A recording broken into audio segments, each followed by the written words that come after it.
Docteur, bonjour. Bonjour, cher ami.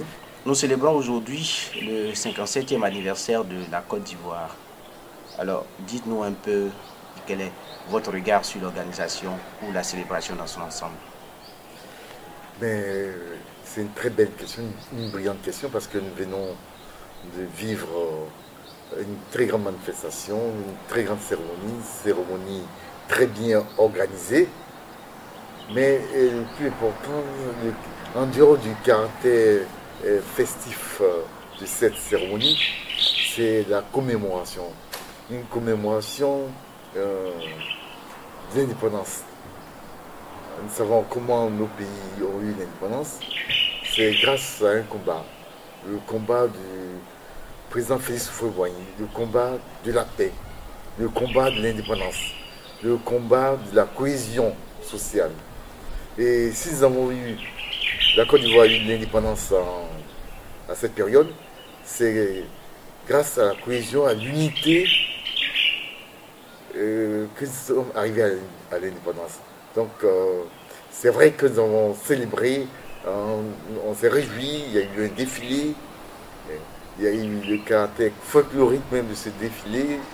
Nous sommes réjouis, mais c'est le, le caractère commémoratif de la paix.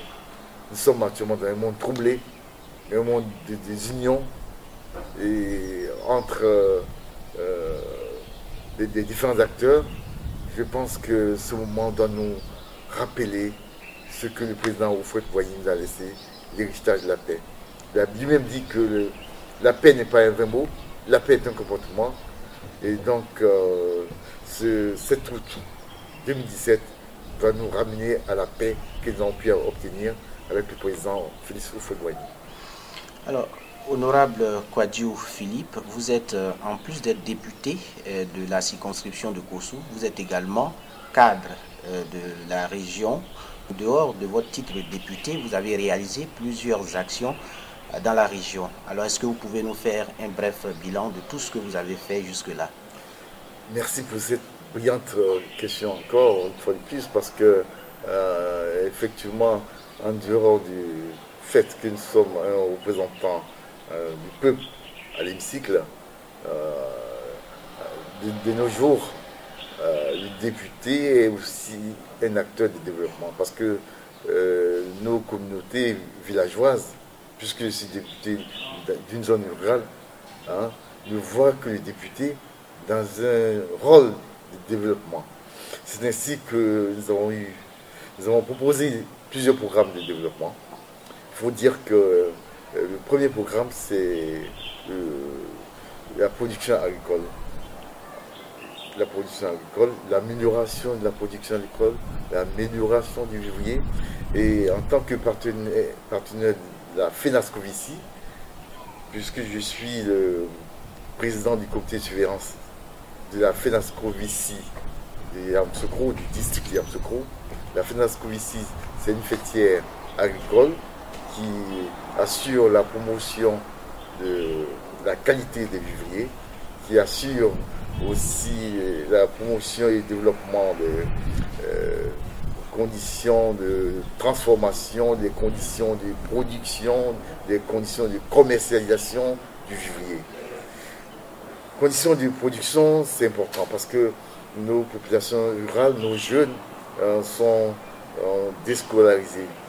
Et ils ont fait des grandes écoles, ils n'arrivent pas à trouver un métier et on ne peut pas leur demander de retourner à la terre avec des machettes.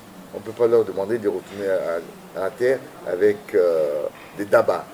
Alors la FENASCOVICI va accompagner les jeunes, va accompagner la population rurale dans ce rôle parce que nous avons proposé une agriculture mécanisée, une agriculture non fluviale, parce qu'aujourd'hui, le gros problème de nos productions, c'est la dépendance, la forte dépendance avec la période fluviale. Donc, c'est une agriculture mécanisée, une agriculture irriguée avec des fourrages. C'est ainsi que il est prévu 3100 hectares qui seront financés dans le cadre du programme d'appui à la production vivrière et à la sécurité alimentaire, la PAPSA. C'est un programme d'appui grâce à un financement étranger des bailleurs de fonds. Donc c'est ce programme, en tant que président du comité de surveillance du district de Yamoussoukro, nous avons fait déjà la phase de sensibilisation, d'information au niveau de tous les villages. Et très prochainement, il y aura la mise en œuvre de ce vaste programme de production de cette agriculture mécanisée. Je crois que c'est là un salut pour les jeunes et même pour la population rurale, puisque ce programme va permettre de créer des richesses. Ce programme va permettre aussi d'accompagner les jeunes pour avoir un métier. Alors, il est prévu dans ce programme 20 000 emplois directs au niveau de la production et 5 000 emplois directs au niveau de la transformation et de la commercialisation. Parce que, comme je disais, la finance ici assure la promotion aussi, la commercialisation, la production, puis la distribution. Donc, et 25 000 emplois indirects, tout secteur confondu. Vous voyez, c'est un vaste programme de la FENASCO ici, qui a pour présidente Madame Irielou Colette, c'est la présidente nationale, qui a beaucoup fait, qui fait beaucoup dans le domaine agricole. Donc, c'est ce que la population rurale de Yamoussoukro va bénéficier. En dehors de ce projet, nous accompagnons aussi certains groupements de jeunes qui ont des projets. Tout dernièrement, il y a un projet de soja. Les jeunes sont venus me voir pour ce projet. Nous les avons accompagnés pour la mise en œuvre de ce projet en mettant les moyens à leur disposition. D'autres projets sont en train de venir, on m'en parle. Il y a une production, un projet d'élevage du porc. Nous allons voir dans quelle mesure accompagner aussi tous ces petits projets, mais qui n'ont rien à voir avec les gros projets d'agriculture mécanisée. Il faut compter aussi que lors de la campagne, nous avons parlé de la sécurité foncière. Parce qu'un des gros problèmes actuellement dans nos régions, ce sont les conflits entre les villages et les conflits même dans les villages. Et nous avons fait les démarches au niveau des autorités pour la sécurité foncière, pour voir dans quelle mesure chaque village peut avoir une délimitation bien nette, bien précise, pour éviter les conflits. Et après, il y aura le projet de parcellisation pour éviter aussi les conflits internes. Voilà, ce sont les deux projets. Le troisième gros projet que nous avons, et nous avons déjà fait les démarches, mais nous attendons la mise en œuvre, c'est l'écosystème, le domaine de l'écosystème. Il faut dire que nous sommes dans une zone où la déforestation est en train de faire des ravages. Parce que nos parents, pour le bois de chauffe, pour le charbon, de cuisine, abattent les arbres. Mais nous ne pouvons pas les empêcher. Nous ne pouvons pas les empêcher d'abattre les arbres pour le bois de chauffe, pour la cuisine. Alors, nous allons les accompagner, nous allons voir les choses autrement. C'est la reforestation.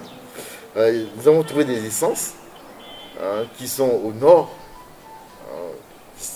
qui fonctionnent très bien. Et nous avons fait les premières démarches. Là, nous sommes au stade de première démarche pour permettre de faire ce projet de reforestation de nos villages. C'est très important pour l'écosystème de la région. Donc, ce sont les trois gros projets majeurs que nous avons.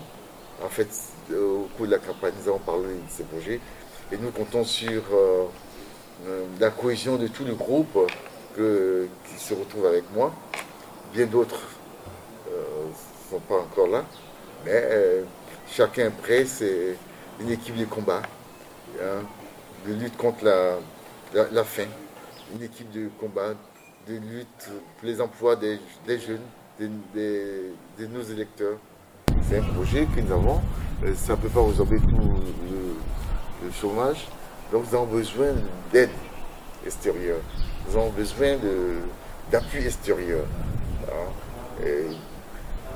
Dans le programme de reforestation, nous avons ce projet mirobolant, mais d'abord, il faut pouvoir mettre en exécution. Nous avons des idées, mais la mise en œuvre nécessite des gros moyens. Vous avez découvert ici. Que vous avez découvert Ivoire TV. Ivoire TV.